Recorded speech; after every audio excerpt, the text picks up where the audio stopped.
Hello and welcome to Reddit on Reddit, the internet's auditory version of Reddit. I'm Nelson Allingham, joined by Michael Campbell. What's going around, Nelson? Oh, Roundabouts. Yep, you've answered that correctly. We can end the show now.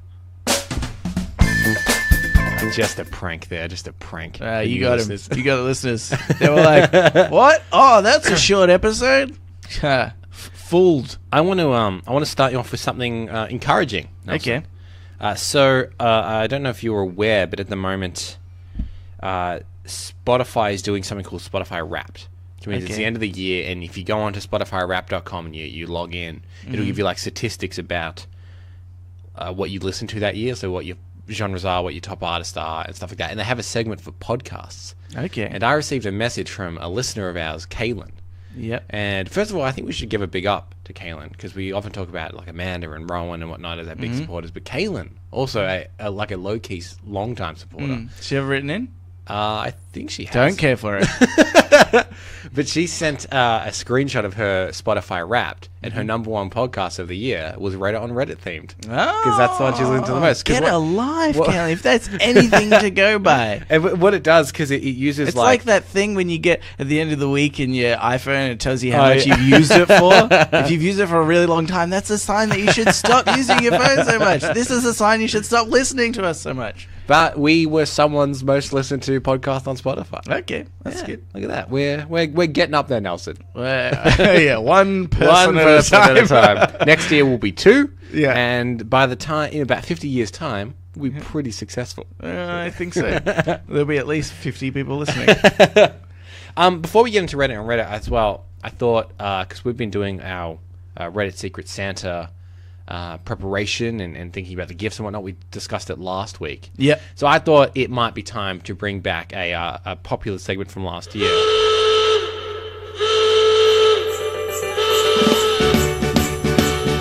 Ho, ho, ho, ho, ho. It's time for Reddit on Reddit Secret Santa. Yeah, Secret Santa talk. It's but time for Reddit this is on more of Reddit an Secret update Santa. because Okay. I've had what I think is maybe a breakthrough Yes. in mind. So I wanted to make sure everyone was kind of on board and get everyone's approval. Okay. If everyone's happy, then we'll execute. Okay, what if I'm not happy? I might quit Reddit forever and live as a hermit. Okay. Yeah. I'm going to say I don't like it no matter what now. But as a refresher, I had Surya was my Reddit on Reddit person. They work in IT. They're rocking that 1-pack, but they just got into cycling, but said still rocking the 1-pack. Okay. Just moved to Melbourne. Keg, they call that. The keg. So here's what I'm thinking, because they talked a lot about loving photography, and if they were born again, maybe they'd be a travel photographer. Yeah. And I said maybe I'll re-gift that Yeah. photography challenge, but that can't be my main gift. Yeah. So here's what I'm thinking, Nelson. I have 2 gifts in mind, Okay. and I'll probably do them both. Yeah. I'm thinking like one of those like disposable Instax cameras to send with the photography challenge, to be like, The what? they're like the little disposable, and so not disposable, like instant cameras that print out the photos right away. The brand is Instax. Right. And they give you a little printout So photo. it's like a Polaroid. Like a but Polaroid. not a Polaroid. Like a Polaroid, but not like several $100s. I think they're like $50. Okay. But I thought I'll send that with the photography challenge. Like, Yeah. hey, here's a camera and here's a bunch of photo ideas Okay. to do your thing. Yep. So that's part 1, which I think kind of fits. Okay. Yeah. But part 2 was, if you remember, reading through his biography, he had his favorite TV shows and whatever, and then his favorite comedians. Yes. And he one of the favorite comedians he put was Auntie Donna. Oh, that's right. And Yeah. you knew them. So, yep. well, yeah, I've arranged this for him. Good morning. This is Zach. I'm Zach from Auntie Donna. This is Mark from Auntie Donna. Broden couldn't be here because he's got a cold. And we just wanted to wish you a Merry Christmas, Surya. Surya. We hear you work in IT. Which is funny because we use computers all the time. All the time we release our content on computers. So just a big happy birthday. Whose from phone is Auntie that? Donna. Can you just wait until after the video? We hear you rocking your 1-pack. Happy birthday from everyone here at Auntie Donna. We hear it's a big one. And from your Kris Kringle who is... I don't know if it's a secret. Don't say. It's it's not them. What? They're a friend of the... Happy Kris Kringle. Happy Christmas. Okay. I've got a message from Auntie Donna. So there's a video to go with it, but obviously being a podcast, that's just the audio from it. Okay, yeah. How did you go about getting that? I have my methods, Nelson. Okay. I have my methods. How many blowjobs did you have to give? No, not even a single one. No, yeah, we happen to know some people that know them weirdly. Yeah, okay. So that's going to be attached as a USB as well. Just be like, also here's a thing that you might like. Okay, yeah, that's cool. That's cool. They one point they do say happy birthday. Yeah. I think they forget in the message what they're doing, and then at the end they say happy Christmas again. Yeah. Well, it's very confusing. Yeah. These things. Happy something. But yeah, that's my personalization touch on my thing. Okay. But Yeah, what do you nice. think of that as a package? An instant camera with some film, a photo challenge, and a message from Auntie Donna. Yeah, I think keep the photo stuff and sell that. Get your money back. And then just give them the video. People love that shit. Okay? Save yourself some buckaroos. That's true. I could say. save myself some buckaroos. Yeah. And they'll just assume that you spent the $20 limit on the video. But yeah, I think if that gets the seal of approval, that will be sent off. No, that's good. I like that. That's really very good. I approve. Well, thank you. And you may send it off. Yeah. Cool. Where does your person live? Do you know? I know it's Australia, but... Yeah, I think they live quite... I won't give their address. But Okay. So it's not like... pretty close. Oh, okay. Oh, next door. Oh, yeah. Not like... It's not within half an hour's drive. Okay. But not much further than half an hour. Yeah. Okay, because... It's not like super unlikely that they won't meet Auntie Donna at some point, you know. I guess. Well, I think it would be really cool. Like if somebody gave me a message from Zach Galifianakis. Mm-hmm. I was watching a video before, that's why I came up with it. Then I'd be like, wow, that's cool. He's talking to me. I will never see this guy probably in my entire life. But Auntie Donna, they're like, I might bump into them. But, Like as soon as that moment happens where they run into Auntie Donna, that message is shit. The message is just gone down. The value is so much less. But no, I think that's really awesome. I think that's cool. Should I quickly run you through what I had thought? We sort of spoke about this last night, but maybe I'll tell the listeners. So how dare we speak off air. And as a refresher, your person very hard to buy for. They gave you very little information and kind of said they didn't want anything. Just the worst, basically. So the only thing they really said is, I quite into Pokemon Go. I do not want anything Pokemon related. I don't want anything Pokemon Go related. That would be the fucking worst, is basically what they said.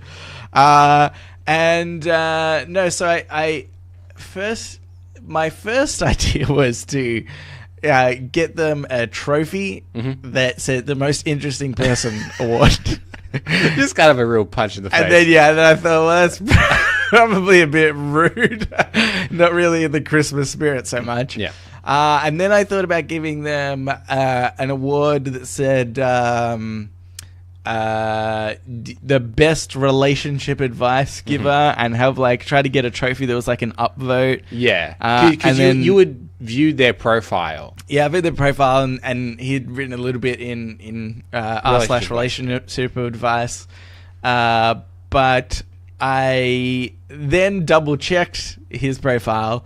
And he hadn't commented for 2 years. So it's okay. That relationship may have crumbled. Yeah, and if his relationship has crumbled, and you send him best relationship advice, it really seems like you're you're twisting the blade. Well, this is just him giving advice to other people. So I'm saying, but it's kind of like you gave such good advice. What happened to your relationship? Your relationship sucks. Yeah. Okay. But then, then I was gonna be we all comment on posts when it's lost its traction and nobody gives you an upvote. So here's an award to say you've done a great job. Yeah. But I was like, I don't think that's a good idea either. And then you came up with the idea of, because I was like, trophy's good. Yeah. And it kind of easy. And so then you came up with the idea of I suggested a trophy of most difficult to buy for. Most difficult to buy for. Which is kind of poking fun of them. But it's probably not as bad as a sarcastic, most interesting person. But then, listeners, I came up with the genius one, and I genuinely want listeners to write in and tell me if I should do this, because I'm pretty keen on it. Yeah, but we should bring up that when you suggested it, there was some doubt. There was from others. There was some doubt. So, some validation for Nelson would be good. Yeah. If you think that what he's about to pitch to you also sounds fantastic, and you don't doubt it like me, then do tell him. I'll just quickly run you through how my brain got to this point. Okay. First, I was like, oh, yeah, maybe I could get him another award, but I also want to write him a note.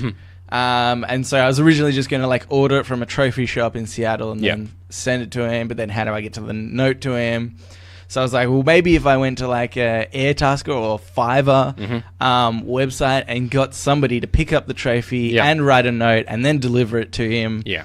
And then I thought, wait a second. This opens up a whole nother realm of possibilities. You're thinking when you can online services. When you can hire somebody to do anything for you. Yeah.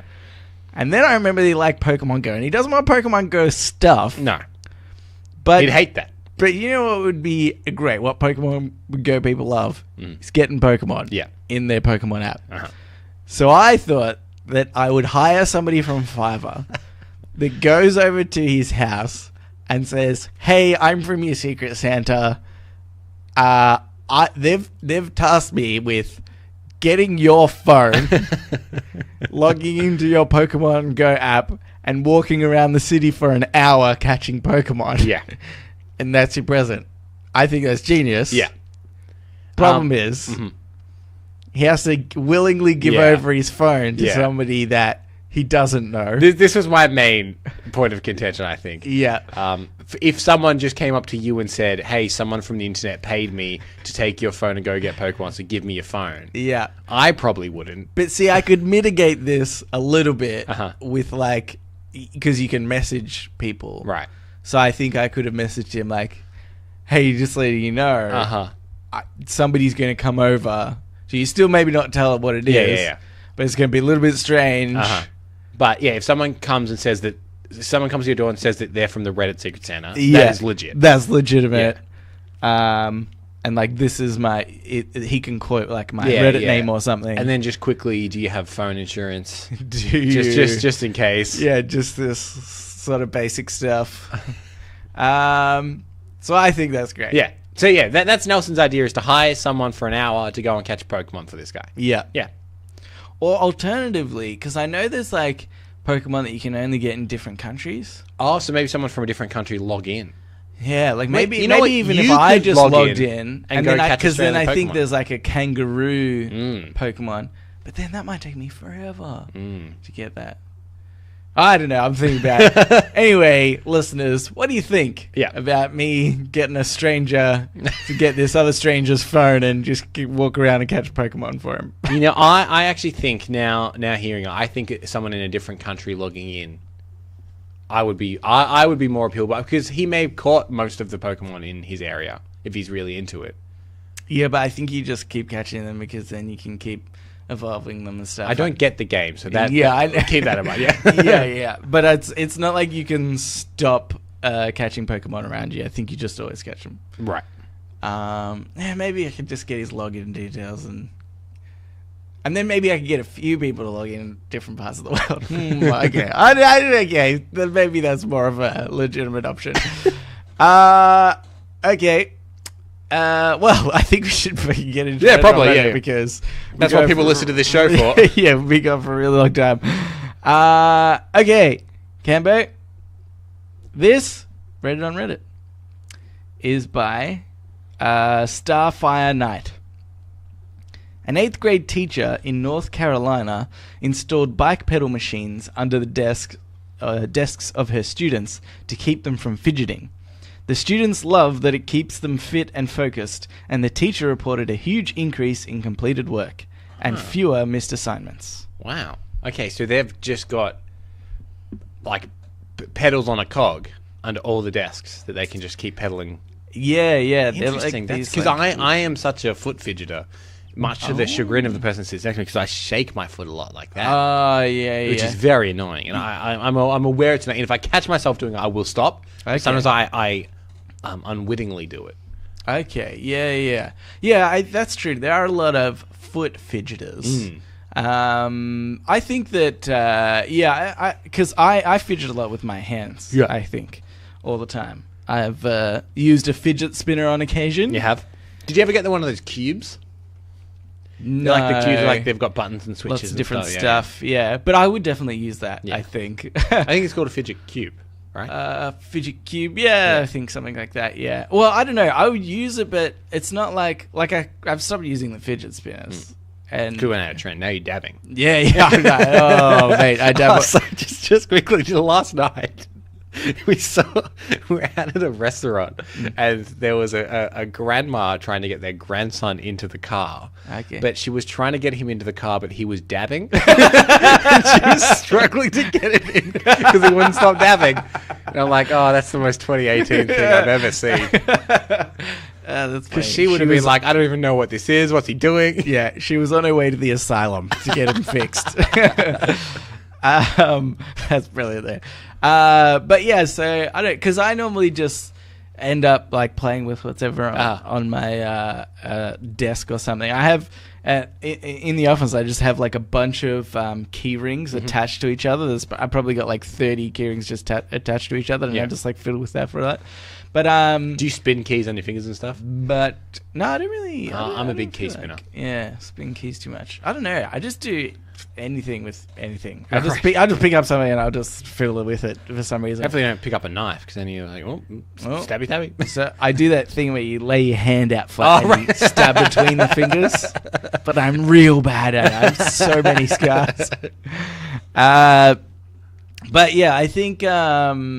I thought it was a really great idea because I think that even though I normally fidget with my hands, I think that if my legs are constantly going, that would be enough for my body to be like, yeah, that's fine. Because then I can focus on, use my hands to like type and stuff and actually do work. Yeah, I actually think that like a little pedal thing under my desk would be very good. Yeah, yep. It's like your brain needs, it's just something a little bit extra if work is kind of mundane. Yeah. And I think that's where stuff like podcasts and music and stuff come in well, because you kind of need to use a little bit more of your brain to be fully engaged or something. Yeah. So I think a pedal might work for that. Yeah. Okay. I thought it was funny in this article though. It says the students love that it keeps them fit and focused. Yeah. Well, I think that was the teacher implied that from the students. I love that I'm fit and focused. I know at the gym, say on the exercise bike, you can turn up the resistance, and that will get you quite fit because you're really pedaling against pressure. Yeah.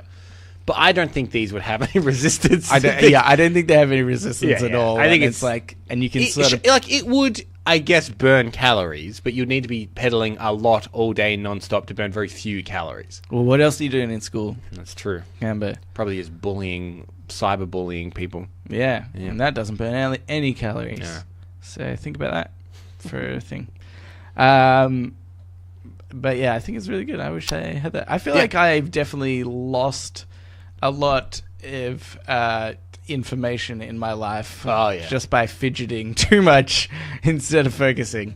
So and I'm a drifter, like in my mind as well. Yeah. Like I'll be talking to someone, or someone will be talking to me about something, and I can be like nodding and engaging, but in my mind, just elsewhere. You're just somewhere totally different. Yeah.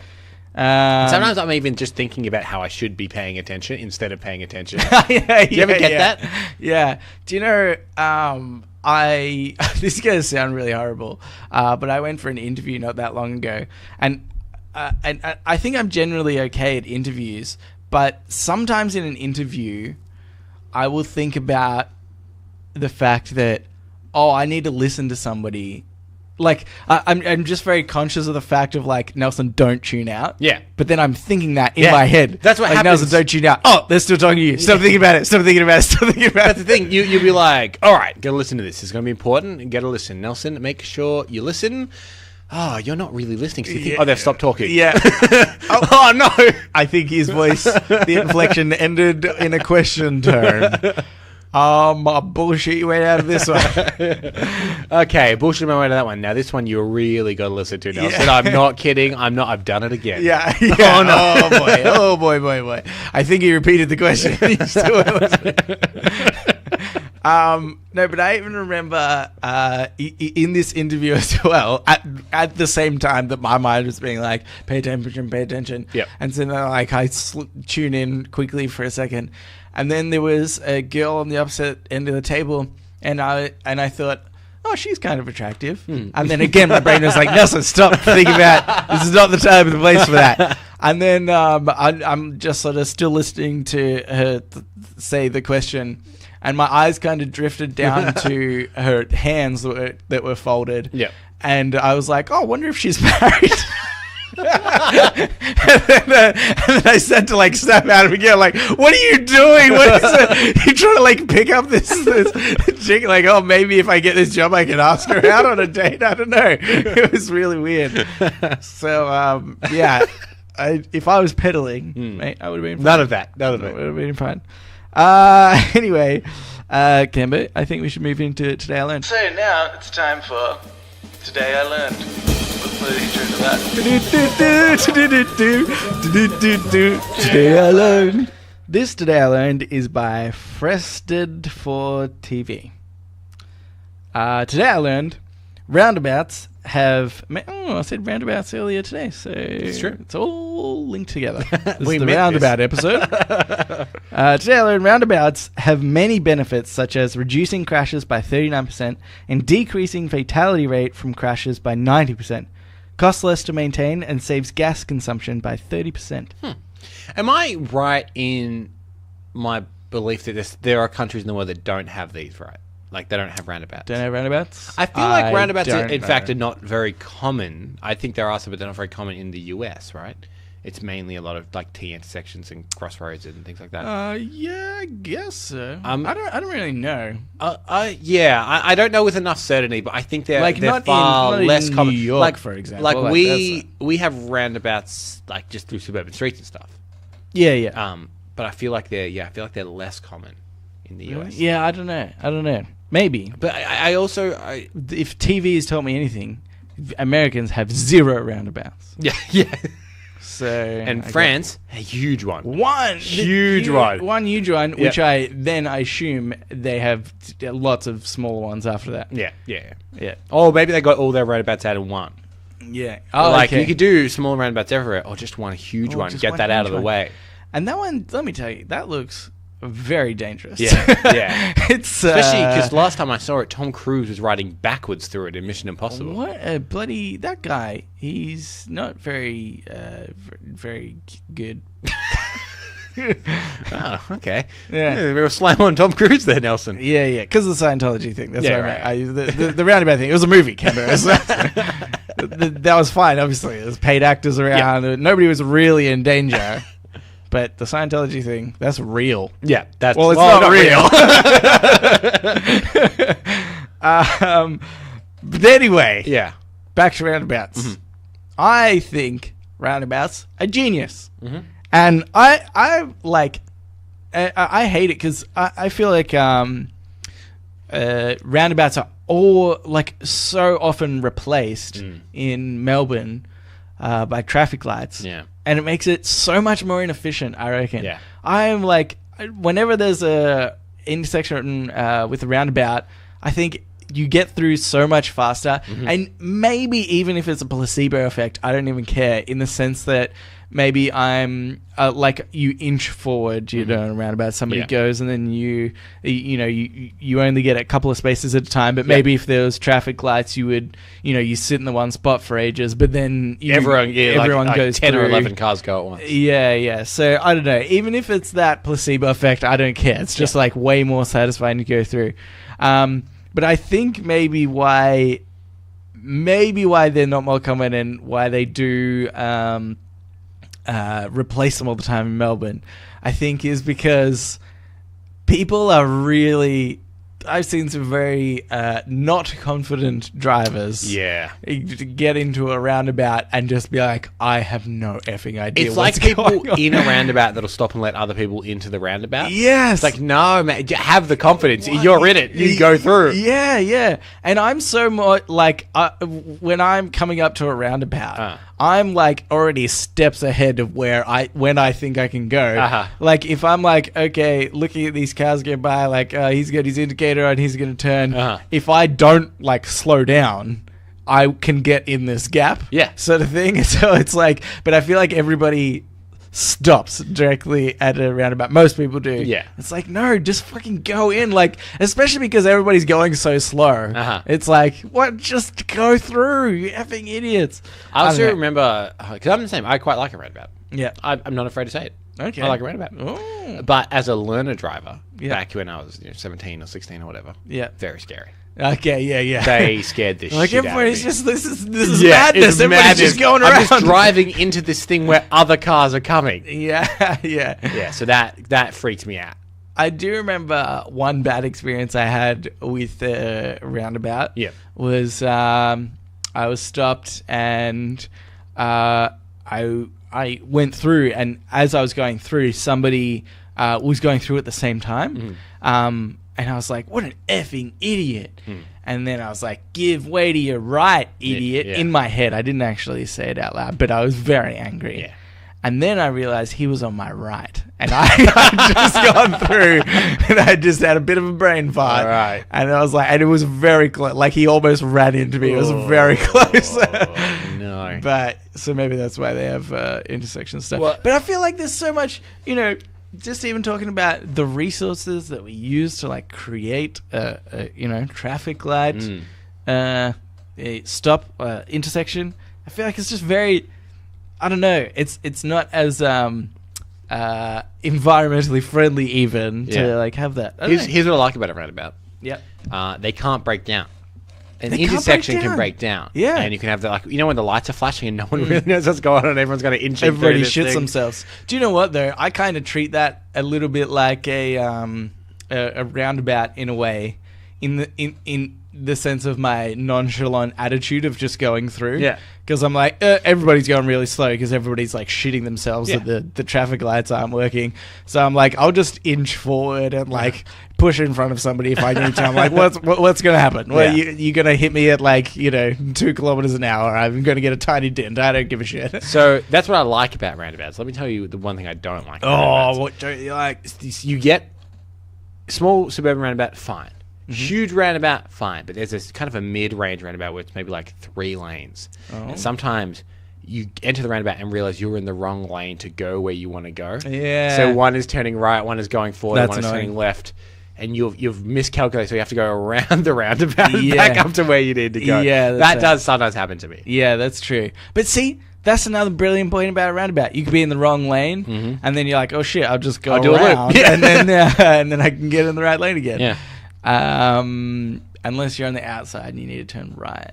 Yeah, that could be actually, difficult. That does. But for the most part, you can correct yourself with a loop. yeah, that's right. So bloody genius. Yep. Roundabouts are. Yep. I say, everybody get on them. I think we should officially say, Nelson, this show is pro roundabout. Pro roundabouts. Yeah. We're anti-Scientology. Yep. But we are pro Pro roundabouts. roundabouts. So anti-Tom Cruise. Yep. But except his movies are His alright. movies are fine. His But mo- the man, anti. Oh, so Andy. Remember that time he ruined Oprah's couch? I remember. Yeah. Okay. I have another one here for you. Okay. This is by Ralph Bernardo. Today I learned that American employees at large-sized companies, 1,000 or more employees, only spend 45% of their time actually working. That is, time spent on primary job duties and not on meetings, administrative tasks, and interruptions. Yeah. I think we've maybe talked about, I don't know if we've talked about this just in our personal life or on the show. Yep. But the idea of like job waste through through like administration. Yeah, exactly. By the time however many meetings could have been an email and whatever like that, it's almost inefficient to work in an office like that. Exactly. Yeah, but it is just how it's done. Like, so people will just accept it as a thing. Yeah. Like, for example, I work in an office, but I'm fairly confident I could do the majority of my job not in an office. Yeah. So it's kind of inconsequential where I do it because it's all online. Yeah, exactly. But it's just a done thing that it's in an office. Yeah. Well, there's so many studies that have I reckon come out in the last like maybe 5 years or so, and they talk about how meetings and stuff are actually inefficient, and the studies of people that don't go to meetings or that they don't they don't work in an office, or they have a few days at home where they work, or even just working less days a week, like 4 days a week. Sure. They say that's far more productive. Yeah. And I reckon it's just very true. Although for someone like me who's lazy and okay not working, because the thing is, like it says, people only work 45% of the time that they're actually there. Mm-hmm. They're still getting their job done. Yeah. And I feel like I've been in the space before where I'm still getting my job done, but I get bored of doing my job. Yeah. And so I'm like, just need a mental break. Let's have a meeting. Yeah. Because I just want to chill out for a bit and do nothing. But I don't know, because there'll be times where I used to have to manage a few stores, and so it was always, my boss would always tell me, oh, you got to like catch up with your stores, call your managers, sure. and just see how they're going and stuff. And it just seemed like such a waste of time, me calling up and being like, hey, so what's going on? And they're like, oh, I've been doing this and this. Like, oh, yeah, so your job. Yeah. You've been doing your job. Great. Have you been not doing your job at any point? No, that's good. Right now I'm not doing my job because we're having this conversation. Yeah, that's what I thought. Yes, I see. I see the irony here. Yeah, but it was just such a, it's such an ingrained thing that's what you have to do, and you have to have meetings. And, it was always encouraged of me to like, oh yeah, do like a maybe monthly meeting with all your managers together, and they can bounce ideas off each other. Yeah, it's like, no, I think especially probably since email was invented, where you can just so quickly talk to somebody and give them an idea of something, and then they can like run with it. And I actually get the idea if you're talking about like the Mad Men office in the 60s. Yeah. Where everything was done on typewriters and whatever. And you'd be like, all right, just to make this efficient, once a week we should just tell everyone what we're all doing. Yeah. But now you can just instantly ping someone. Yeah. Be like, just by the way, I'm working on this. And they're like, that's fine. Yeah. Cool. That's right. I love how even you can forward emails that have been going on for like months, you know, and you do forward to somebody, and somebody can be like caught up in just a few minutes of what's going on. Yep. They scroll down. Don't need a friggin' in meeting for that bullcrap. I do also think there's a kind of person, and they generally do work in offices like this, that love the idea of always having meetings. Yeah, like it's like almost like I'm telling you, these people like me that don't really want to work, and they know meetings do nothing. So it's like, all right, let's just have a break for a little bit. But I think there are people that like the idea of always being like, oh, got a meeting. So like it makes you feel important to have to go to a meeting. I see what you mean. Yeah, so they'll have a meeting about everything, so they can always be like, got this meeting. So many meetings. Because it makes you sound quite important. Yeah. And then do those people always be like, oh, I've got so much work to do. I'm under pressure. Yeah, because you've got so many meetings. You're like, yeah, you've gone to so many meetings. You've done hardly any work. I reckon there is probably one person in every office that does nothing but have meetings and does no work. Yeah. And their job is just meeting after meeting. I'm looking for that job. Yeah. If you're hiring and you want somebody to just be in meetings, but I don't want to be like a minute taker, Oh, yeah. Because then people expect you to... Yeah, you want to be running meetings about nothing. Yeah. You're just there being like, efficiency, what can we do about it? Yeah, you're just saying vague corporate things. I've been thinking about maybe a cross-promotion. What do you guys think about that? Synergy, guys. Think about synergy, okay? Where were we last financial year? Where are we this financial year? Here are some figures. That's right. What do you think about that? So you can see in some areas we've improved, while in others we've dropped off. But it's probably because of the figures that have improved. Yes. You will see this is the traffic that's come to our website this year. Yeah. So there's that. Take that information and do with it what you will. Just have that in the back of your mind while you're working. Will it help you? Who knows? But it's good to know it, isn't it? I had someone pull these numbers for me. To be clear, this is someone else's work. Yeah. I'm just having a meeting about it. Yeah. I had a meeting with that person to tell them to do the figures. Me this thing, and now I've called a meeting to tell people about this thing. Yeah. So, and then I mean, that's a CEO's job, isn't it? Yeah, that's pretty much a CEO's job. I guess it's is. like, hey, you do something, then we have a meeting, you tell me about it. Yeah. And then I tell other people, or I tell you to do something else. CEOs do nothing. It's like, CEOs like, all right, I'll have a meeting with the finance people. All right, finance people, how much money have we made this year? We've made $10 million. That's very good. Yeah. Then he goes out into the public and he goes, everyone, we've made $10 million. Everyone's like, you're the brilliant one. You've bloody done it. I would like to be CEO. So if you're hiring... Well, your sister runs a property company, right? Yeah. Is she technically the CEO of that company? I think director is saying, because I think CEO you have to be incorporated or something like Either that. way, what I'm saying is we're onto her. Right. We're onto her. I know. No, she does a lot of work. Yeah. I feel like small businesses is the excuse like that. Like that's the difference when you're the company. Yeah, that's right. Yeah. You're not the head of a company, you're the company. Yeah, that's right. That is a funny point though, that I think I see a lot of businesses, especially in the esports scene, that pop up and people giving themselves titles and stuff, and they're like, "Oh, I'm CEO." I'm like, I think technically by the word you're not. Okay, you're you know that's a really high position, and that's what you've called yourself. Sounds great. I'm sure you want the card from the social network that says I'm CEO, bitch. Yeah, exactly. But legally, you're not. You definitely. No, don't put that on any legal documentation because it will be void. Fraud. Also, all I'm saying is I think we should get into a Mad Men-esque world and just drink all the time on the job. They seemed pretty efficient. I mean, that's an edited show. So you can just edit all the bits of their being efficient. Of them throwing up. I'm so drunk. This is terrible. Head down on the desk for like an hour being like, I'm so hungover.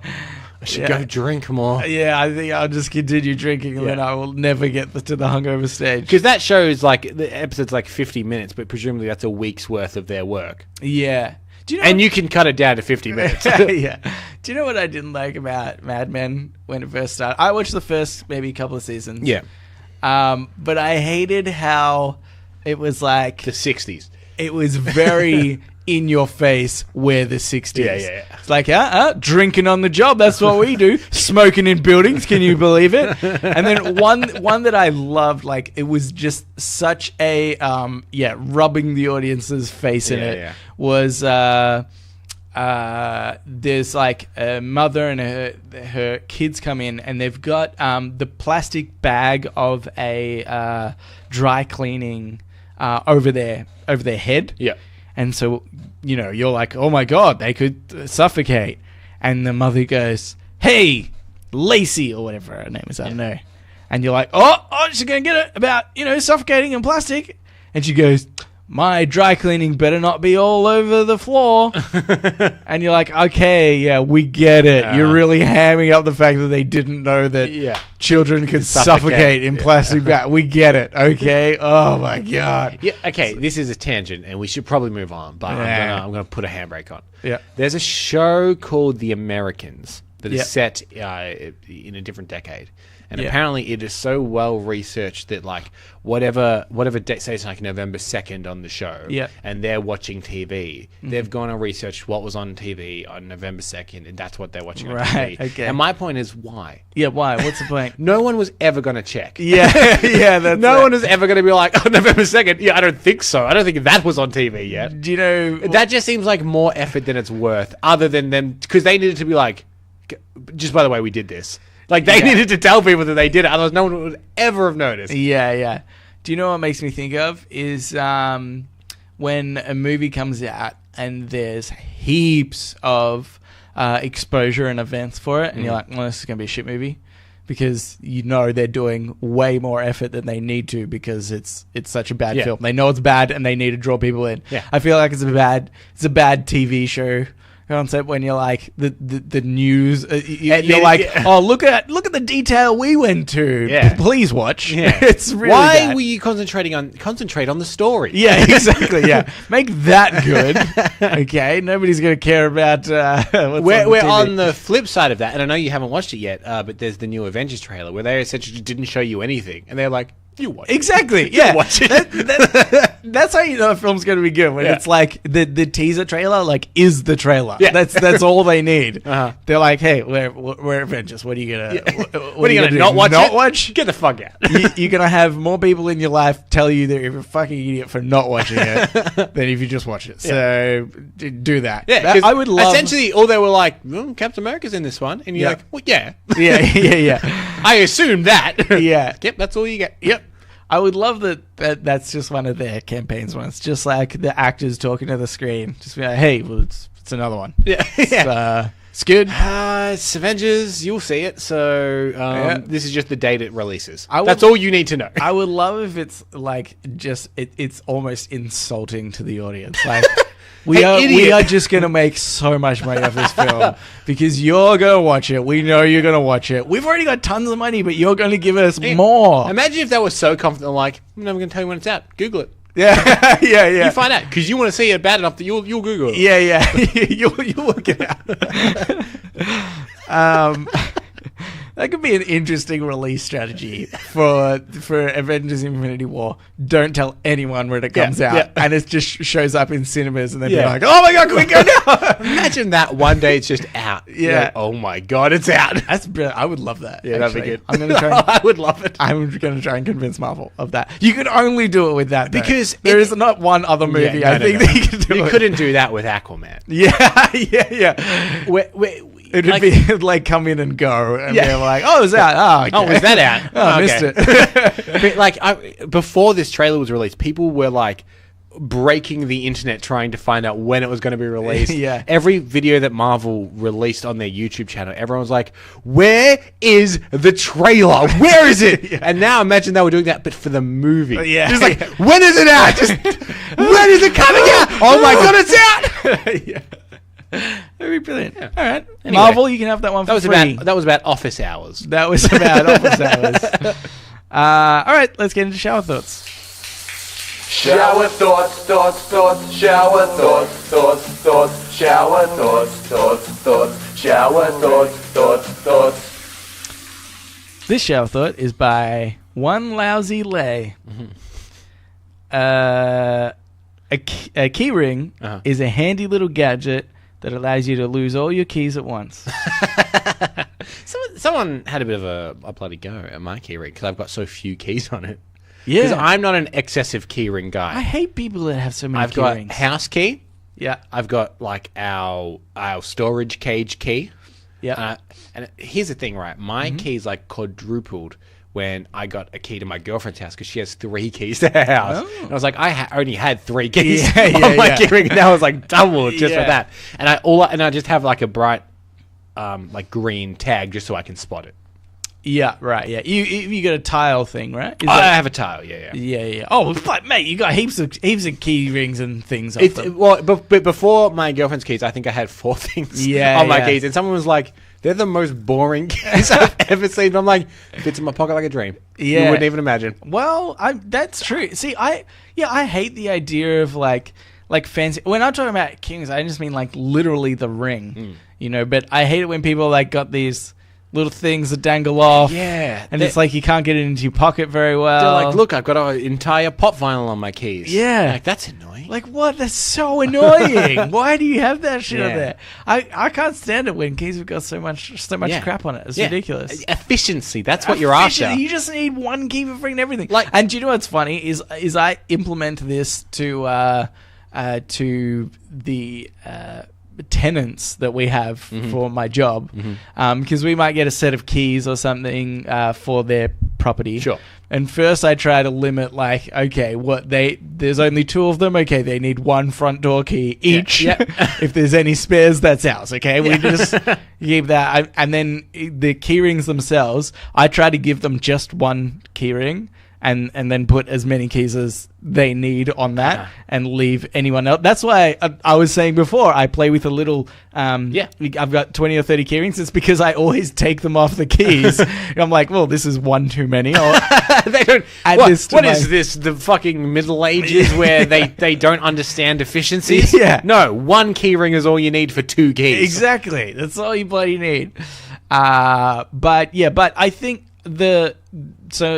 my keys, I've got like car key, house key, and work key. Yep. And then the fob. Yeah. But the one extra thing I have, and I will allow this for everybody else, not this one item. Yeah. I know maybe it's a little bit biased. People are like, I also have a handy item on my keys. I don't care. You can only have this one. Okay. Which is a bottle opener. Yeah. The amount of times in my life where I've like used that bottle opener, it's brilliant. Everybody's like, oh, who's got a bottle opener? I've always got one. Yeah. So handy. Yeah. The most handy thing in the world. Probably.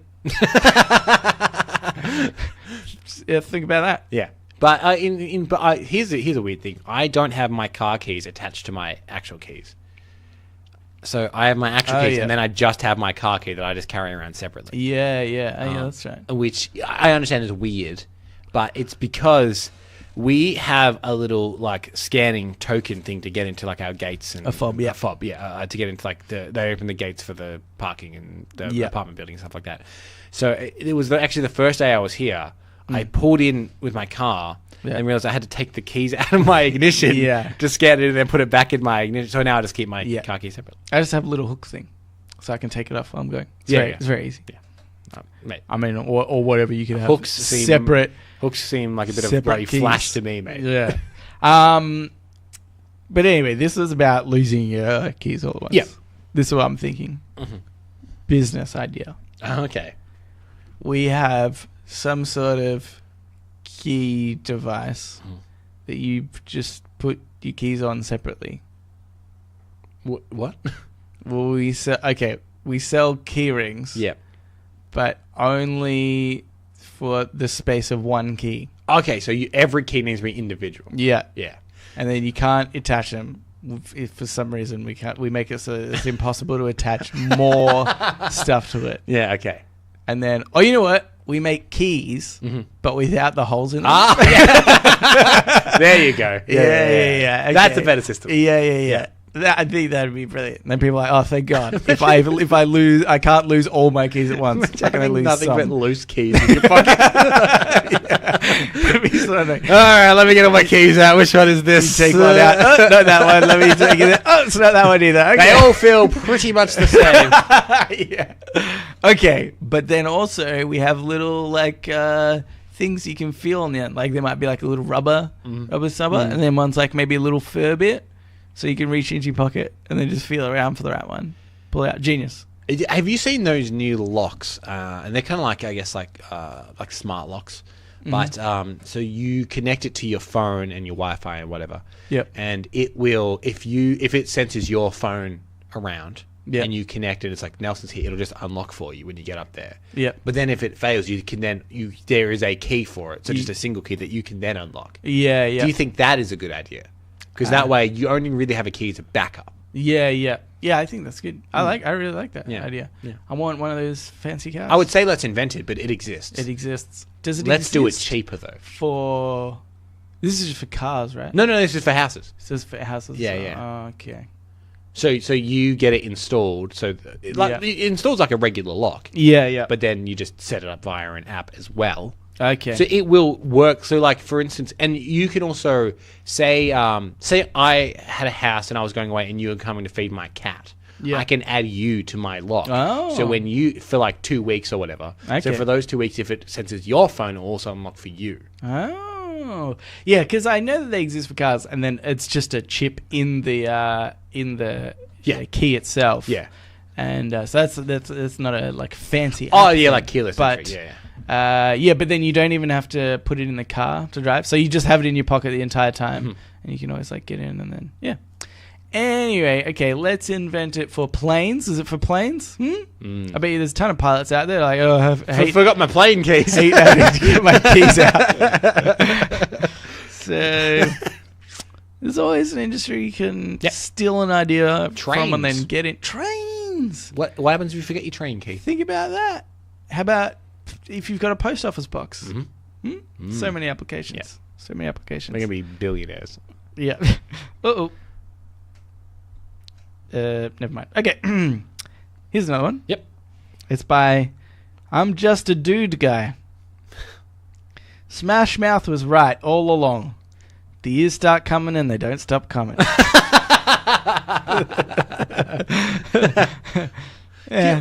How do you think bands like that, or like Rick Astley or whatnot, do you think they kind of deal mentally with the fact that they're now just a joke?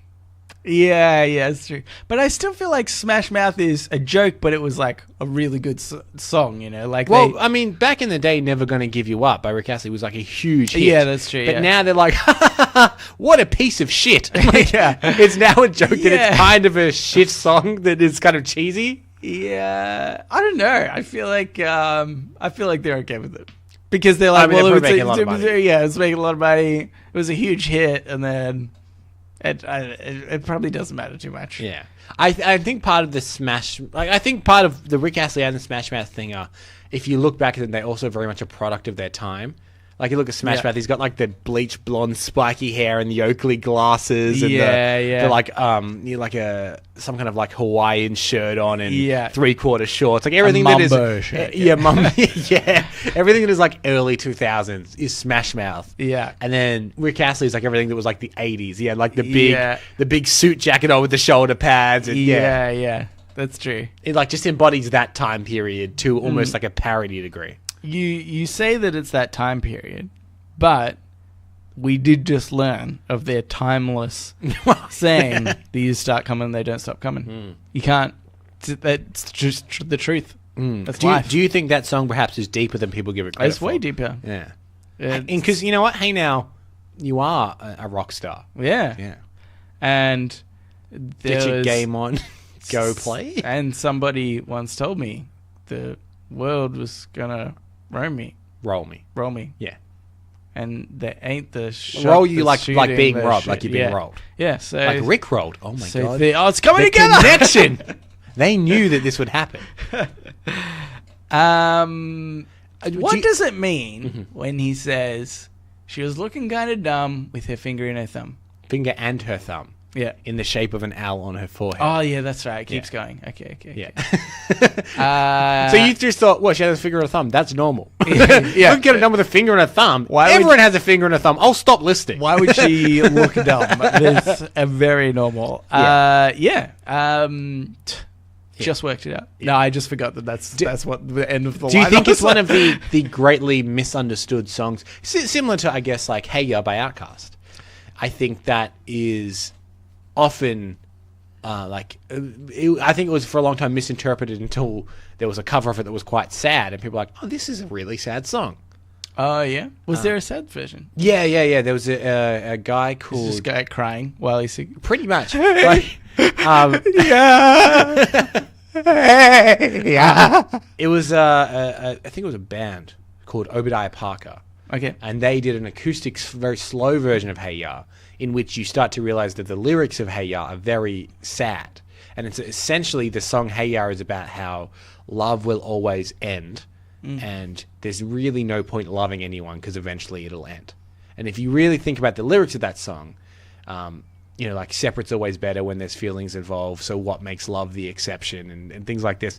It's a very sad song with a very upbeat melody. Yeah. And then even before that, Born in the USA by Bruce Springsteen.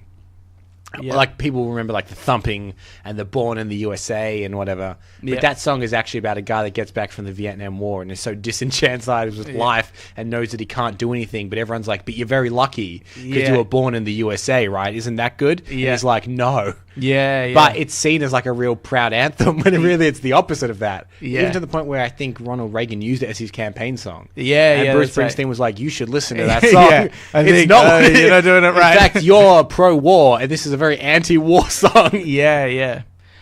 So maybe I'm saying Smash Mouth is a lot in that line of songs. People think it's just a frivolous pop song. Yeah. But it makes some good points. The years start coming, and they do not stop coming. They do not stop coming. Actually, that just reminded me of another one, which is Queen's "We Will Rock You," where it's about "We will rock you," you know, like throwing rocks at somebody. Right? Yeah. It's about a rock fight. Yeah, it's a big rock fight. Yeah. And it's about the gangs of of New York. Yeah. The movie. The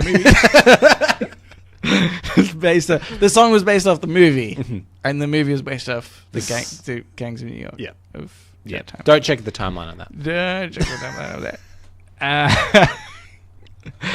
Okay. Anyway, I think we should probably get into Ask Reddit. Ask Reddit. This is funny. Okay. This one is by Wint7.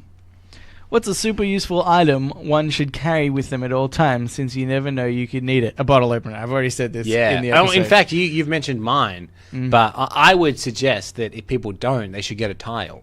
Yeah. Which is a little thing you put on your keys, and so I have one on my keys and in my wallet. Yeah. And then they all connect via an app. So if one of them is missing, you open up your app and you ring whatever is missing. Yeah. It saved my life many times. It's bloody brilliant. Many times. Yeah. In fact, I'm sure you've seen me walking around the apartment with a little tone going off, being like, where is that? Yeah.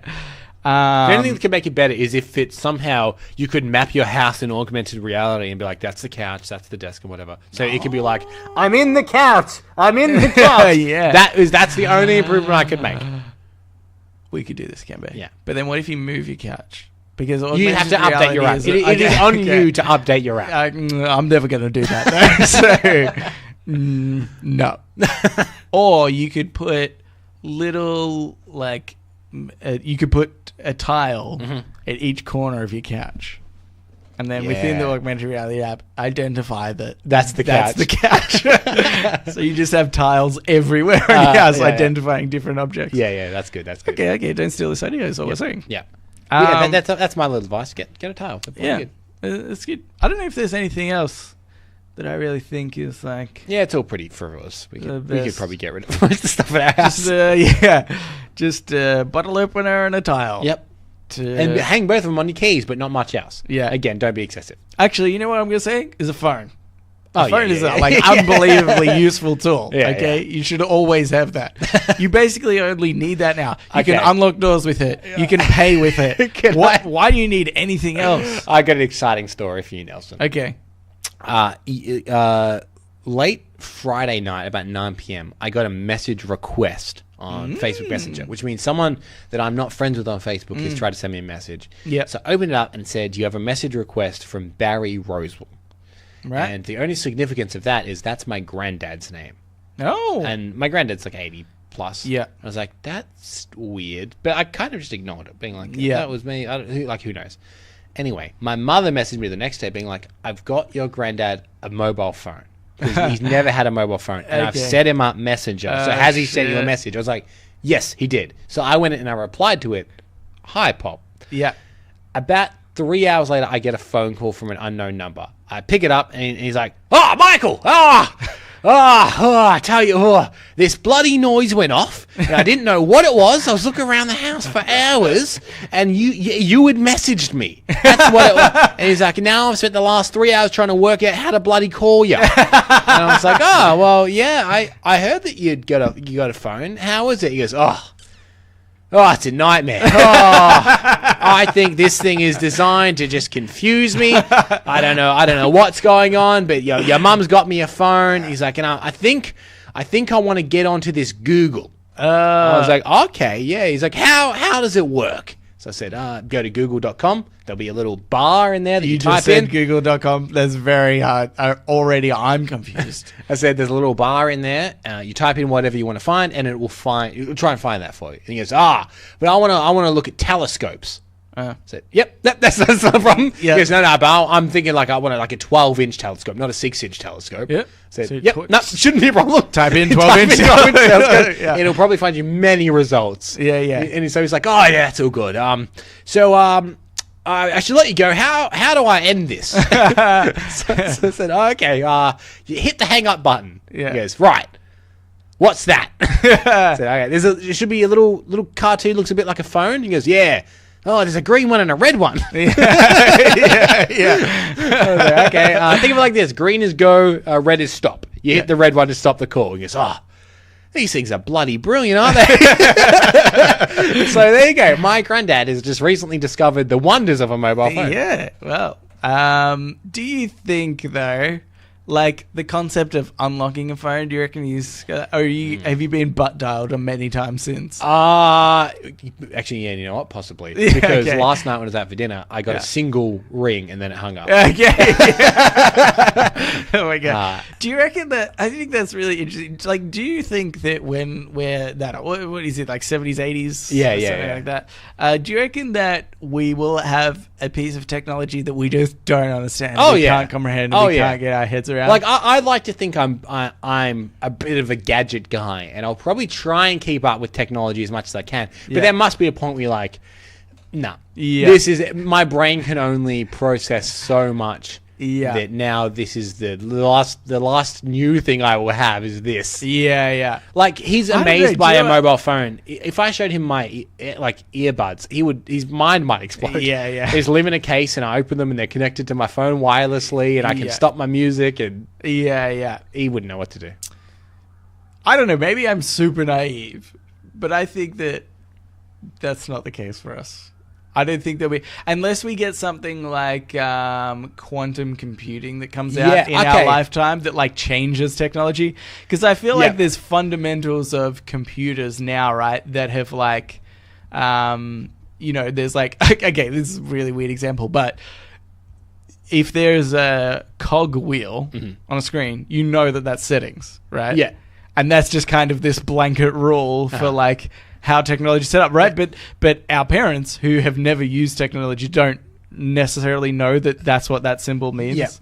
And so it's like, I think there needs to be maybe something completely brand new that comes out that is like totally surpasses whatever technology we have, which I don't think will happen in our lifetime. But again, that's maybe super naive. And it's interesting to see that a lot of the standard like iconography that technology uses is still of old technology. So, for instance, the save button on everything is still a floppy disk. But I even noticed when I was telling my granddad how to hang up a phone, the picture is still a phone receiver from like a landline phone.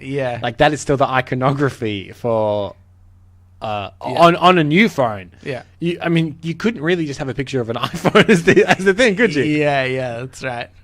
But maybe you're right, mate, though. Maybe in 20, 30 years time, it will be the picture of an iPhone on a hang up button. Maybe like it does change. I don't know. Here's my theory. It would need to be something non-digital because presumably when my granddad was growing up, digital things weren't necessarily a thing. So he grew up most of his life without digital.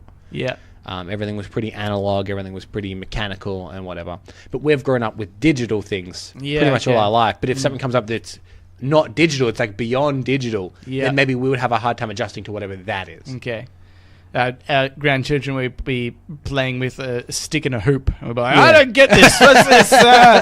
How do I open it up? What is how do you settings? How do you connect this to the cloud? And like, Granddad, you don't connect it to the cloud anymore. I don't understand. You so embarrassing. Could happen. Could happen. All right, here's another one. This is a little bit of a depressing one. This is by This is by Flux. With PH. It's like PH fat. Okay. Anyway. What's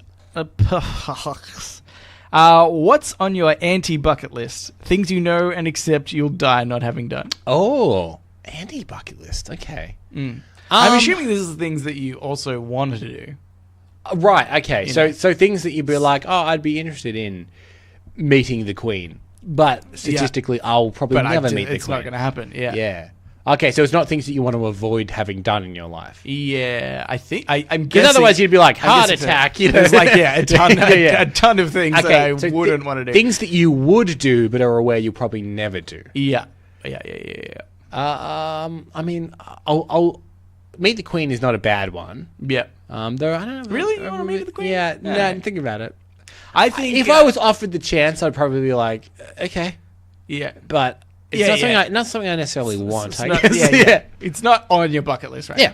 I think mine would maybe be going into outer space. Oh, yeah. Yeah, that's a great one. Even on one of those, like, Richard Branson tours that he's doing. No, I almost said SpaceX. That's Virgin Galactic. Yeah. Apparently he said before Christmas they were going to launch one. I read some article briefly. I didn't really click on it. Branson. It was like a thing. I was like, really? Christmas is really close. So, I don't know if they've done it. Did you say Christmas this year? Oh, yeah, he's got see what you're doing, Branson. It's always technically before Christmas, isn't it? So he gets to December 26th, and they're like, "Ha, we didn't get it." He's like, no, it's still before Christmas, isn't it? Yeah, because as long as he doesn't launch on December 25th, he's good. Yeah. 364 days of the year. Yeah. But I think that would be something that I would like totally love to do and see, but very unlikely it's going to happen in my lifetime. Space travel. That's a great one. Or even probably like one of those Mariana Trench deep dives in the Explorer pods. Like people get in those little mini subs and they go down to the bottom of the Mariana Trench where it's completely dark. Yeah, that'd be cool. I would love to do it, but I mean, I'm probably never going to. Yeah, that's true. You're right, this is a depressing one. I would love to do that. These awesome things. Imagine all the weird fish you'd see. I think so cool. Or if the movie's to be believed, a Meg. Yes, because that's where that Meg came from. That's true. Or that weird, or Atlantis. Yeah. So there's that. I think it maybe even in terms of just like experiencing something. I said it before, but like quantum computing. I don't know. I would love to like experience what that is like and what that is. Yeah. What that means for society, but it's not going to happen in my lifetime. Yeah. So. Knowing what's inside Area 51.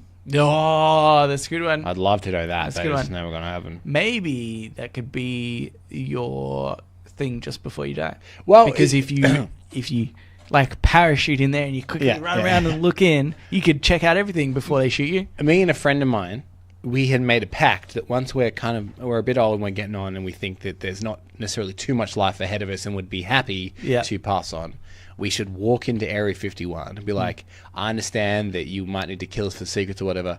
Yeah. Just show us. Yeah. And then kill us. Yeah. Because we want to know. Exactly, yeah. Just show us what there is. Yeah. And it will be really annoying if they're like, all right, it's secret military aeroplanes. And we're like, yeah, well, I'm betting that's I don't want to die for that's that. pretty much what it is. Yeah. It's like, we've been working on this new nuclear bomb. Here's a grenade that's the size of a pea. Yeah. Here's like, it's like, anyway, this is really boring. Anyway, there was never any aliens. Line up against that wall for me. Yeah. Oh, no. There's other just skeletons of people.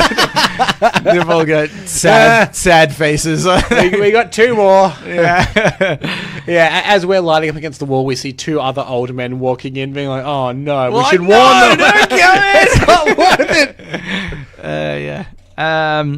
Alrighty. Well, Gambo, I say we move on to our new segment called Podnapping. Oh my God! I'm being podnapped. Podnapping.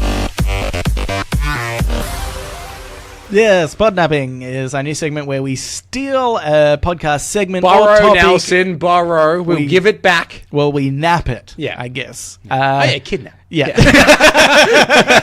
Oh, I only just got that. We nap a segment or topic of conversation from another podcast that we've listened to during the week. This week, it's Cambo's turn. Yes. So this is actually a suggested segment. No. So this is just a segment from Stacey. Okay. She listens to a podcast called Reply All. It's a very, very popular podcast. Right. But they occasionally they'll do an episode, and the segment is called Yes, Yes, No. Okay. And the basic segment is, so there's two guys that host Reply All, and their boss will come to them with a tweet that he doesn't understand. Okay. And he'll be like, this is a very popular tweet, but I don't get what it's about. Okay. Do you understand it? Yes, yes. No, the boss doesn't. So the two guys will explain to them, okay, this is what this tweet is about. Right. Obviously, there's only two of us, so this will be called Yes, No. Okay. And I also haven't run this tweet by you, so I hope you don't know what it means. Right. So it's good because you do know what it means. Yes. I'm not the one in the situation where I need to know what it means. I should explain, for it to work in this context, normally it would be you bringing me a tweet, but I'm just going to present you a tweet that I think that you might not know what it means, and then I'll explain it. Yep. Okay. Cool. Okay, so this is Yes, No. Yeah. So this is a tweet here from the Foo Fighters. Yeah. Okay. And they tweeted, this is on October 13. Yeah. And it got thousands of retweets and comments and whatever. Yeah. It says, look out, world. Next generation of rockers coming soon to an arena near you. Thanks, Collier. Are you aware of what this means? I can only assume that on October 13th, 1989, the day I was born, they said, look out, a new generation of rockers coming in. They misspelled Nelson. This boy Nelson is coming to the stage. Yeah. Now, what was the name? Collier. Okay. I'm thinking... Collier. No. Okay, well, let me explain it to you. Okay. So, the Foo Fighters and Dave Grohl largely are known for being kind of the best. Yeah. Like, they do a lot of really cool, nice, altruistic stuff. Okay. And this was actually a link to a video that someone had taken on their mobile phone from a concert from that night. Yeah. Right? And for some reason, at the start of this video, on stage is a little boy. He's about 10 years old and is called Collier. And he's on stage with Dave Grohl. Yeah. And Dave Grohl has put his guitar over Collier. Yeah. So he's like, hey, man, like, hold the guitar and whatever. So I've actually got the audio from it here that I'm going to play you and explain why people were kind of going a bit crazy about this. It's a little long. It's about a minute or so. I think I might have and it's mobile phone footage, so the audio quality is a little lacking, but you'll still be able to kind of make out what's happening. So this is what happened. Do you play guitar, Collier? Put it to the mic. Yes. What songs do you know? I know a lot of Metallica songs. You want to do a Metallica song? You want to do a Metallica song? All right. Do I know a lot of Metallica songs? Hit him with it, Collier.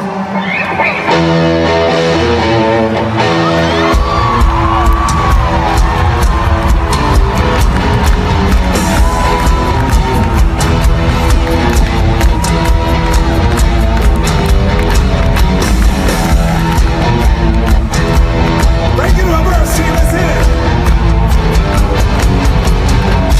Say your prayers, the one, God will get myself to include every. So this little kid, he got pulled up on a stage with the Foo Fighters, and then they jammed out with this kid and played Enter Sandman by Metallica. That's awesome. It's That is so cool. And this kid, let me tell you, he's like a rock star. He's just like strutting around the stage. Yeah. He doesn't miss a beat in that song, by the way. Yeah. It's like he had Such a done good this song, before to this stadium of people. Yeah. Just rocking out on Dave Grohl's guitar while they played Enter Sandman with him. I hate to spoil it for you, Cambo, but set up. You think it's set up? There's no way you get a little kid on stage and be like, here's a guitar player. Well, so this is what I want to know. Like, maybe it was they had messaged being like, this kid's a fan, or maybe he was sick. I'm not sure. I think there has to be something like that. Yeah. There is literally no way they just get yeah. a random kid on the stage. I'm sure he wasn't like playing and play? spotted some kid. It's like, you get up here. Yeah. But either way, I think it's evident by looking at the video that this kid was not aware that they were about to like play a song with him. Like he knew that something was going to happen or whatnot. Yeah. But he just goes with it. Right. Yeah. But then it doesn't quite end there, Nelson. So they play the song, and then it finishes, and the kid is still holding the guitar, right? Yeah. And then this happens. You want to keep that? Want that? Yeah, you want it? Tour's almost over. I might as well give my fucking guitar.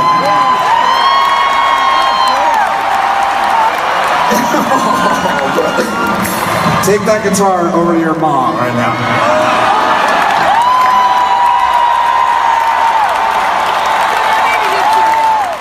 So then at the end of the thing, he's just like... Because he has like a million guitars, this guy. Sound like he was trying to pick up his mum. That's what I'm saying. At the end, he said, take that guitar to your mum. I think he was just trying to pick up his mum. It's because I find it kind of funny. Because that's what I like about Dave Grohl, is he's fully like... I'm a big rock star. I don't need a lot of this stuff. I think there was a story of him one time in a record store. He had all these records. And the guy behind the counter's like, oh man, like just have them. Like you can just have them. Yeah. And he's like, no, like I can afford these. Let the guy behind me just have all of his records. Yeah. Like do that for him because I can afford this. Yeah, yeah. So so he gives this kid the guitar. He's like, hey man, have the guitar. Like the tour's almost over. So the kid walks off with the guitar. Yeah. And then they bring him out like an identical guitar because he just obviously had like a bunch of Yeah, that's right. So in the same way, like it's so generous to give a kid a guitar, but also it doesn't really matter. Yeah. He's like, But this kid just forever will have a guitar that the Foo Fighters gave him. Yeah. Once he rocked down stage, I thought that was kind of cool. Yeah, that is pretty awesome. Yeah. Yeah, and I think I was going to say, talking about the idea of like what a backwards world it is that like super rich famous people get so much free stuff. Yeah. It's like, come on, man. Yeah. It's like you're literally the people that need it the least. Yeah. Which again is what I like about Dave Grohl is he seems to be kind of against that. Yeah, he's like, I am successful now. Don't give me things. Yeah, people should earn things, and people and give people that need it for free. Yeah, he gave the kid the guitar, and then they came on with a new guitar. I'm like, oh god damn, I'm gonna give this one away now. And there's even I remember a while ago the Foo Fighters decided they had become very successful because their first album was recorded in a garage. Yeah, but then they become super successful since then. And Dave Grohl thought, they were maybe kind of losing touch. So then they went back and they recorded one of their newer albums in a garage again. Yeah. So Dave Grohl converted his garage into a recording studio. Not technically a garage. He converted it into a studio. Yeah. But the idea being it's a garage album again. Yeah. And then to promote it, they did this thing where if you went onto their website and you applied, they were doing a tour in people's garages. Okay. So we could have been like, hey, here's our building. We've got a pretty big garage. Yeah. And they would just rock up. And if you go onto YouTube and search Foo Fighters garage tour, there will be videos of them playing in people's garages for 50 people, and they just toured it in garages. I'm like, what a cool thing to do! A very salt of the earth kind of thing to do. Yeah, it's awesome. Yeah. When we're rich and famous, Cambo, I say we do none of that. None of it. Let's lose touch with the reality. I want to be I want to have no idea what the plebeians of the world experience. I want none of that. I'm going to keep all the things to myself. I'm going to get all the free things. I'm going to walk into the store and demand free things because I'm that rich and famous. Yeah. And they'll just go, yep, sure. I guess this is how the world works. We have to do this. Yeah. So that's what I'm looking forward to. Yeah. So anyway, that was yes, no. Okay. Based on yes, no for reply all. So thank you to Stacey for recommending it. Okay. Good. Yeah. Good one. I hope you learned something, Nelson. I did. I learned that some Dave kid with a big setup really wanted to hit on that guy's mum. Yeah. That's cool. Cool segment. Yeah, that's good. thank you. I like it. So thank you, reply all, I guess. Yeah. And Stacey. You can have that segment back for $33,000. All right, let's move into the last best segment of the show. The Ask Me Anything, where listeners of the show, just like you, listener Dave Grohl. Oh, yeah, he's a listener. We'll have to tweet this at him. Yeah, you can write in and ask us anything you want. Mm-hmm. We've got a couple here today. Yep. All right, so I got one here from Claire. Said, hey guys, last week Camber mentioned that he watched The Santa Claus. My question is, what is your favorite movie? Thanks, Claire. P.S. Tim Allen doesn't murder Santa at the beginning of that movie. Yeah, he doesn't. That's right. You're wrong. Yeah, no, my thing wasn't that I should clarify. It's not that Santa is murdered by Tim Allen at the start of the movie. It is depressing that Santa does die at the start of that movie, though. Yeah, but they make it seem that he is so easily replaceable that maybe almost every year, Santa dies. It's a suicide mission. It could be that every couple of years it's a new Santa. It's a very high risk job. I mean, climbing onto people's roofs is very, and then into their house. It's very likely that you're going to get murdered. So maybe it's similar to like Zorro in the movie Mask of Zorro, where there isn't actually just one Zorro. Yeah. It's a mantle that is passed down to people. Yes, that's right. Interesting. So Santa is Zorro. Yes. That's the takeaway. I'm thinking that this is meant to be Christmas movies, favorite Christmas movies. What's your favorite Christmas movie? Because you said Santa Claus. So Yeah, I think we should go with Christmas. Yeah, movies. because I think we've maybe answered favorite movie before on the show as well. It's a favorite Christmas movie. Yeah. Here's one, because I think I know what you're going to say, and I'm going to ruin it for you early. So there's been a big debate about whether or not it's no debate. Die Hard is a Christmas movie. It's not a debate. It's a Christmas movie. And Bruce Willis thought, I will end this. People say, is it a Christmas movie? Is it not a Christmas movie? And he said, no, it's not a Christmas movie. It's a fucking Bruce Willis movie. Yeah, but that's coming from Bruce Willis. And also, you can be like, hey, Bruce, things going to be two things. Yeah, exactly. It's like, why do any of my movies need a name? They're all Bruce Willis films. Just call them that. But, okay, I think we should change the rules, though, because that is a very common one. But I think it should be a movie that is based around the idea of... Because otherwise you could say any Shane Black movie, like Iron Man 3 or The Nice Guys or Kiss Kiss Bang Bang. He's got a trope in his movies where he sets them at Christmas time. But they're not necessarily about Christmas. Yeah. Okay. So should it be a movie that is about Christmas? Yeah. Okay. All right. Let's change that then. Okay. Look... I don't think I have one, to be honest with you. I don't watch many of them.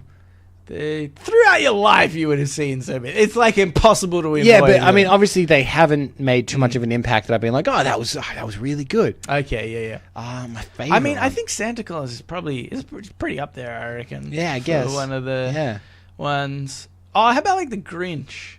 I can't even really remember that. The Jim Carrey Grinch. Good. Mm-hmm. Yeah, I think I liked it. So that's up there. Here's the thing: there's movies I remember liking, but I would never watch them again because I think I wouldn't like them if I watched them again. And the Grinch is up there for me. Okay, I remember I used to really like the Grinch, but I reckon if I watch it now, I'd be like, probably no like good. Well, they got that new one coming out. The remake. Yes, I've seen it. It's pretty good. Okay, it's pretty good. Yeah. Well, then could be. Then it's the new Grinch. It's the new Grinch. It's my favorite Christmas movie. There's also, I was thinking, Elf. Oh, yes. Will Ferrell. Yes, Elf is quite good. Yeah, that's not bad. What's the one with... There's like an Arnold Schwarzenegger one. Jingle All the Way. That's what it's called. All the way, yeah. And he has to get a Turbo Man action figure. That is the plot. Yeah. Maybe that one. I don't know. I can't remember that very well. I just remember being I also don't remember it very well. The thing that doesn't bode well is that it was recently an episode of How Did This Get Made? Which generally will tell you that it's not a very good movie. Yeah. But I mean, to each their own as well, with that respect. Like what you like, kind of thing. Yeah. Mine might be Elf then, I guess. I do quite like it. I think it's quite funny. Yeah, I think Elf is good. Good. I remember... do you remember a movie called... I think it's called 8 Crazy Nights. I think it's called 8 Crazy Nights. It might be slightly different. Anyway, it's an animated Adam Sandler movie from the early 2000s, but it was his... He wanted to do like a Christmassy movie, but obviously because he's Jewish, he did a Hanukkah movie. Right. It's awful. Okay, yeah. Don't watch it. Yeah, because Hanukkah's ridiculous? Is that what you're saying? Yeah. That's just my... it's very political answer. No, it's like the... Similar to like the modern Adam Sandler movies, where they're kind of just crass poo jokes or whatever. But this time it's just animated. But it's like an animated Adam Sandler. It's the kind of animated movie where you're like, why was this animated? Yeah. Because there's nothing about it that's like whimsical or anything. It's just like an Adam Sandler movie. You could have just filmed it. Yeah. I'm still trying to think of other Christmas movies in my head. What are some animated ones? Not that one.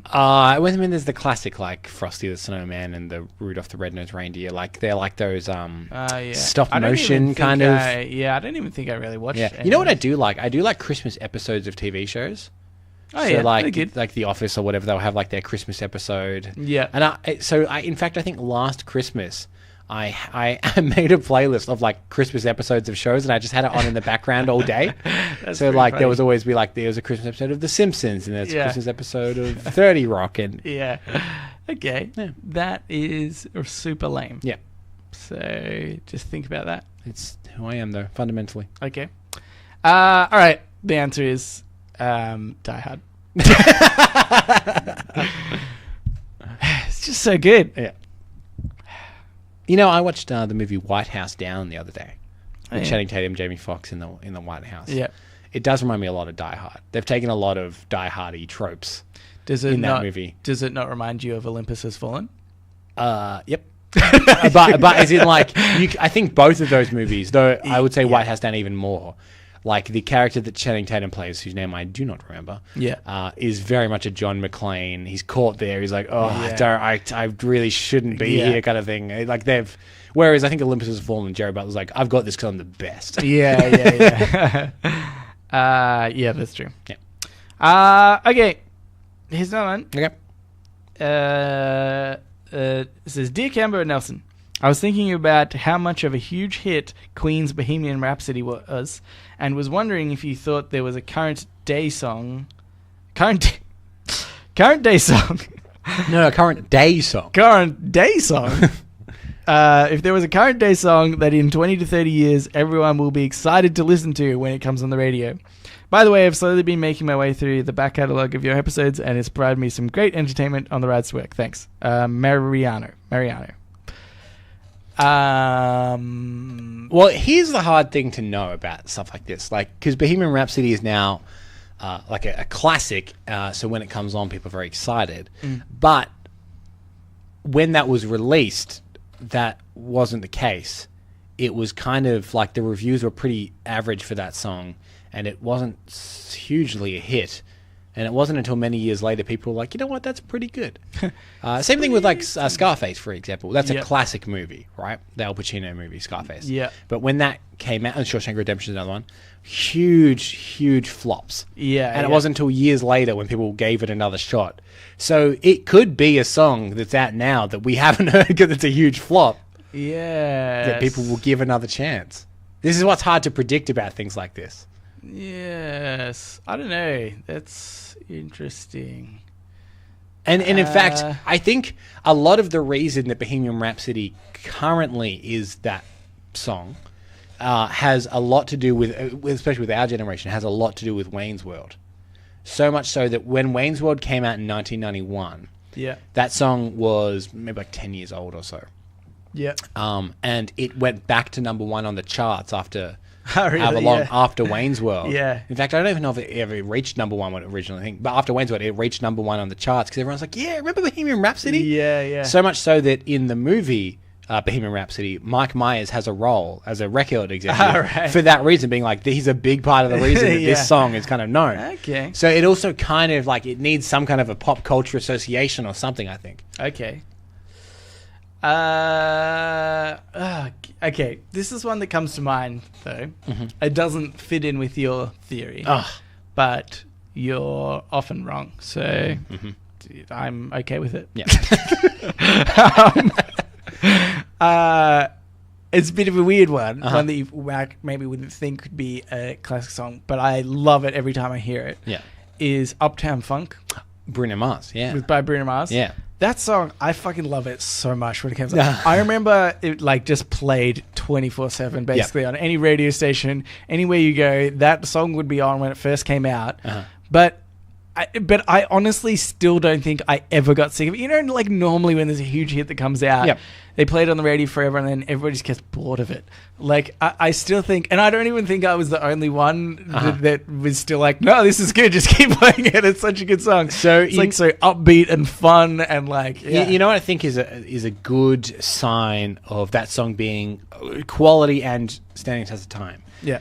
They say that you know a song is good when the first time you hear it, it feels like you've heard it before. Oh, yeah, and I think that very much fits in that. You're like, like, I feel like I kind of know this song even though I've never heard it before. I think that song very much is like that. It feels almost like of a different decade. Yeah, that's right. But also, it is still very current. Like, it's, So I think that's good. Here's a weird one, I think. I found that largely people have the same reaction. It's actually just a part of a song. And it's a pretty weird song. It's a song by Blink-182, and the song is I Miss You. And there's a part in the song "I Miss You" in which Tom DeLonge's vocals come on, and very whiny, very nasally. I think it says, "Where are you? I'm so sorry." Yeah. And whenever it comes on anywhere, everyone always sings that line of the song. Where are you? Yeah. Which is just a weird, like the song won't necessarily be iconic, but I think that part of that song, like in the Friends theme song, everyone knows to do that. Yeah. I Miss You by Blink-182. Everyone knows to sing that one line. Yeah, that's right. Yeah, okay. Actually, maybe that's a good point in TV shows. Maybe in our well, by the time we're much older, it'll just be themes of TV shows. Well, here's the thing. I think the TV show theme is kind of dead. Do you notice that a lot of shows now, like there's not a song as their theme song? It's like a little musical sting, or like The Good Place, for instance. The title's very quick. Oh yeah. Whereas like Friends had a song. Yeah, that's true. The UK Office had a song. Yeah. Like, I don't know if they do that anymore. It seems kind of cheesy now. Yeah, they still normally have like a song just without like lyrics or something. It'll be like a bit of a, because I'm like thinking like Brooklyn Nine-Nine, which I've been watching a lot of as well. Like that doesn't have a song, but it's still like an intro music. You know, the last sitcom I think actually has a proper song, I think is, correct me if I'm wrong, I think The Big Bang Theory. I was just about to say The Big Bang Theory. Has a song Theory. by the Bare Naked Ladies, I think. Yeah. I think that might be that sounds familiar. Yeah. Don't pretend like you don't know all the lyrics. No, because it's all about. I love that show. I can't stop you watching it. I come home and you watching it. I go to bed and I get up in the middle of the night for a glass of water and you're just watching it. Just the intro. It's weird. And I'm always like, hey Nelson, Bazinga. And you're like, oh, very good. Yes. Yeah. Yes. Yep. What was I talking about? Songs that people will figure are iconic in 20 or 30 years. Yeah, it's really very hard to tell. Yeah. It's very hard to tell. Because again, I don't think anyone would have ever assumed Bohemian Rhapsody would be that song. Because again, when it came out, everyone was like, this is a bit pompous. And I wonder if partly because Queen's fame rose as well, like their fame rose after the song was released. As well, so like just kind of the combination of like people almost listening to back catalog of the songs or something like that. I would also suspect, and this is a very cynical side of my brain, that Freddie Mercury's death has a lot to do with that song being very timeless and iconic because he died quite young and that was his magnum opus. So everyone went back to it, being like, "Yeah, this was actually genius. We should have appreciated him more." Because when people die, I think they seem to be. I look, for instance, I don't think anyone greatly respected Paul Walker as an actor. Yeah. And then he passed away, and then people he was also very respected. Yeah. Which is fine. You should respect the dead. But I think if Freddie Mercury was alive today, it would be interesting to know whether Bohemian Rhapsody would be seen as the classic that it is. Yeah. So what you're saying is... Shit. It keeps changing, Nelson. I get into one part, and then it changes. Look, what you're saying... is that if you died unexpectedly, this podcast would be very popular. Okay, good to know. Anyway, that was it for Ask Me Anything. Yep. Thank you for adding in Claire and Mariano. We really appreciate it. Yeah. If you would like to write into us, you can do so. Reddit podcast, readitpodcast @gmail.com. Yep, that's not a scam. You can also reach us at Facebook, not a scam. At Twitter, that one is and our subreddit. Yeah. They're all READIT podcast. If you could also subscribe to us on a podcast. Give us a review. Do you know what? We always say people to subscribe, and I think I've said this before, but it's like you're gonna subscribe if you like it, right? It's not like nobody's not going to. It's not like you need the reminder at the end.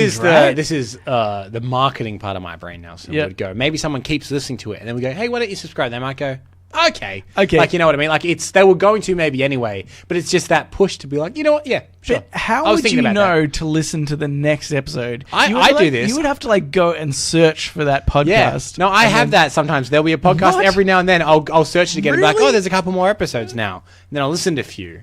That's so bizarre because I would just, even if it's a podcast that I listen to once, I'll subscribe to it. Really? And then if I listen to their next episode pops up and I listen to it, I go, oh, I'm not really interested in this. I'll just unsubscribe. I feel like it's a much more efficient way. You're a very early subscriber. Yeah, because it's so easy to do. And it's free. It's free. There's no negative consequences. Yeah. What have you got to lose? Subscribe. Yeah, exactly. It's literally free. Cool. And also rate us or something. Anyway. Yeah, give us a review. Thanks for listening, and we will read you later.